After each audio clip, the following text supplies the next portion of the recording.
우리 군의 9.19 군사합의 일부 효력 정지에 대응해서 오늘 아침 북한도 사실상 합의 파기를 선언했습니다.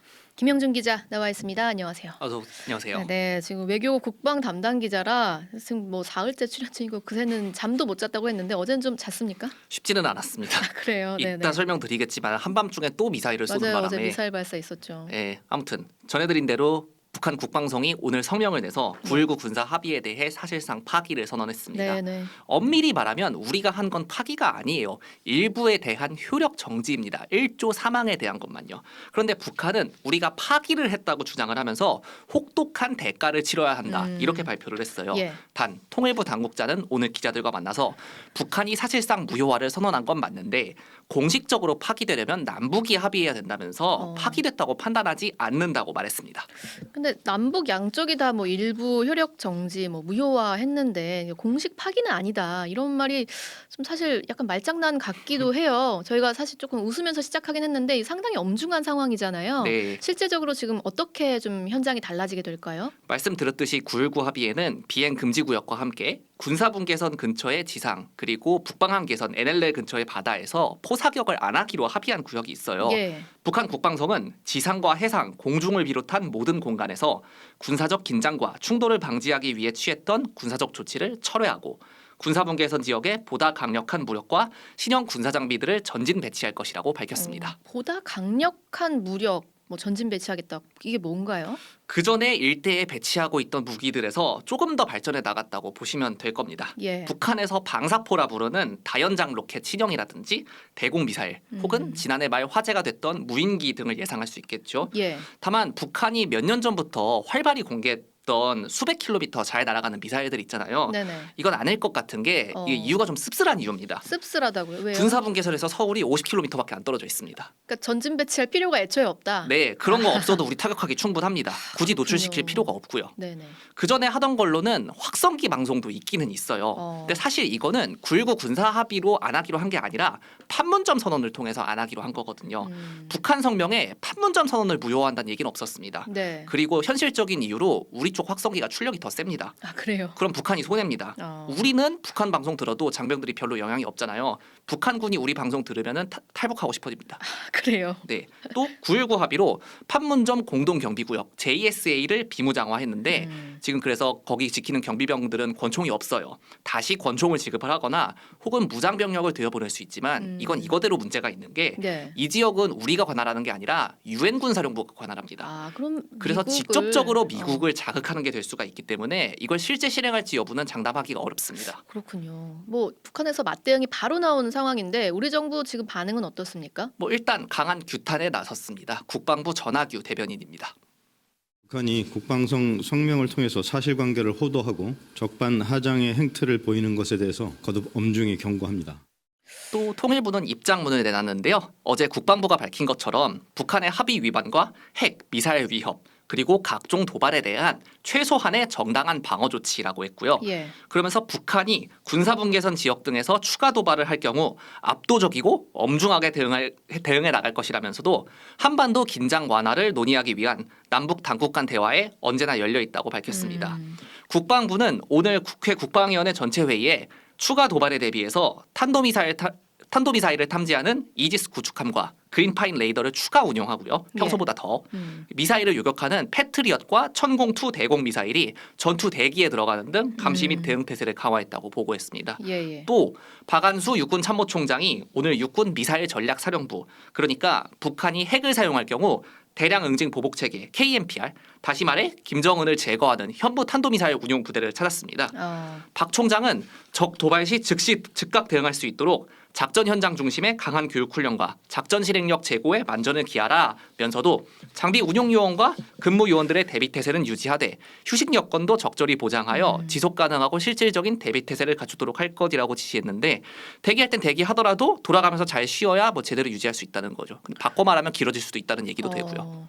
아니 근데 뭐가 됐든 지금 상당히 좀 엄중하고 굉장히 위협적으로 좀 느껴져요, 이 맞아요. 상황이. 그러니까 5년 동안은 군사적 충돌이 없었던 건데 언제든지 다시 일어날 수 있다 이런 생각이 들거든요.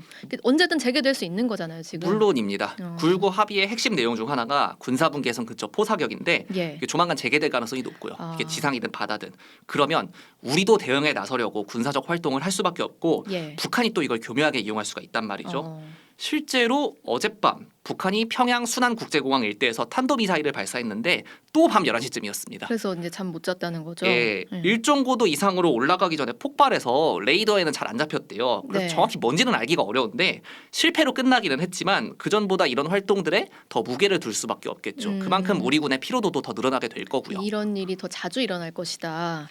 자, 어제 저희 뉴스에서는요, 이번 북한 정찰 위성이 궤도에 진입한 건 이제 확인이 됐는데 완전히 성공한 건지는 증거가 없다. 이 정도 지금 전해드렸거든요. 오늘 국회 정보위원회 전체회의에서 국정원이 추가로 확인한 내용에 대한 보고가 있었습니다. 이 부분은 현장 취재한 백담 기자 리포트로 듣고 김영준 기자와 이야기 좀 더 이어가겠습니다. 오늘 오전 열린 국회 정보위원회에 출석한 김규현 국가정보원장은 북한의 정찰위성 발사가 성공적이었고 궤도에 정상 진입했다고 전했습니다. 여당 간사 국민의힘 유상범 의원입니다. 정찰위성의 발사가 성공적이었고 위성이 궤도에 진입한 것으로 국정원은 파악을 하고 있습니다. 국정원은 이번 북한의 발사 성공을 두고 지난 북러회담 이후 우방국인 러시아의 도움이 있었을 것으로 판단했습니다. 회담 당시 푸틴 러시아 대통령이 북한의 발사체를 지원하겠다는 의지를 공개적으로 밝혔고 북한의 1, 2차 발사 당시 실패 원인 등을 분석한 결과를 러시아가 제공한 정황이 확인됐다고 국정원은 전했습니다. 국정원은 다만 올해 북한의 추가 핵실험 가능성을 높게 보진 않으면서도 내년이 되면 김정은 국무위원장의 결심에 따라 언제든지 핵실험을 할 가능성이 있다고 전망했습니다. CBS 뉴스 백담입니다.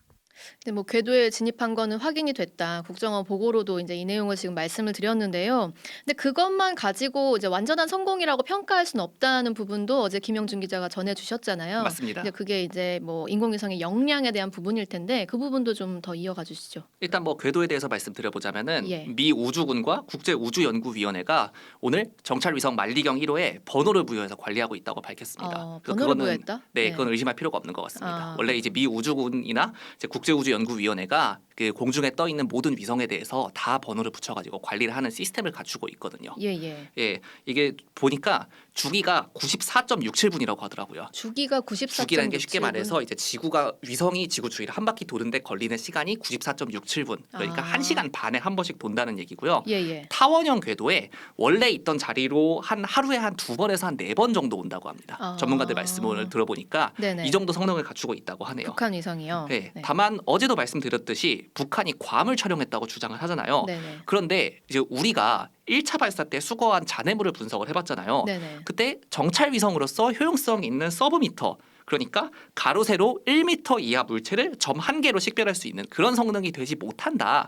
이렇게 됐잖아요. 네네네. 문제는 국정원의 발표에 의하면은 분석에 의하면 새 인공위성 발전에 한 3년이 걸린답니다. 아 그래요. 보통 그 정도 걸린대요. 네. 그러니까 괌을 촬영했다는 그 사진을 공개하지 않는 이상 이 영향을 파악하기는 어려울 것 같다. 이것은 근데 좀 거짓말의 가능성도 좀 높아 보인다. 이렇게 어느 되겠네요. 정도나 발전이 있었는지 알기 어렵다는 건데 예. 근데 뭐 북한이 12월 1일부터 정찰 임무에 투입한다고 했잖아요. 예. 그러니까 그 전까지 조정 작업한다고 했으니까 사진 공개하면 정확히 알 수 있겠죠. 보면 됩니다. 네. 그리고 어저께 신원식 국방부 장관이 방송에서 북한의 주장이 과장됐다고 얘기를 했어요. 네. 근데 전문가들은 충분히 가능하다고 합니다. 왜냐하면 태양 전지판을 펼쳐서 시험 촬영을 해보고 북한 위성이 아까도 말씀드렸지만 그렇게 막 정밀한 위성이 아니에요. 네. 우리 같은 경우에는 정밀하고 기능이 많으니까 한두 달씩 걸린대요. 이 조정하는 것만. 네. 그런데 그게 아니라 북한 정도면 며칠 정도면 가능할 수도 왜 있다고. 이렇게 정밀하지 않으니까. 네, 막 쓰는 거니까. 네. 그밖에 국제사회에 통보한 시각보다 왜 빨리 맞아요. 발사했느냐라는 네. 의문에 대해서는 여러 가지 가능성이 있긴 한데 국정원이 최적의 기상 조건에 맞추려고 조기 발사한 것으로 판단하고 있다. 이렇게 답변했다 합니다. 네네. 날씨가 가장 좋았던 시각이 밤 11시 30분부터 새벽 1시 사이였대요. 뿐만 아니라 인공위성이 날아가는 궤도 측면에서도 그 시간이 가장 적합했다는 판단이었다고 합니다. 네, 김영준 기자 4월 동안 수고했습니다.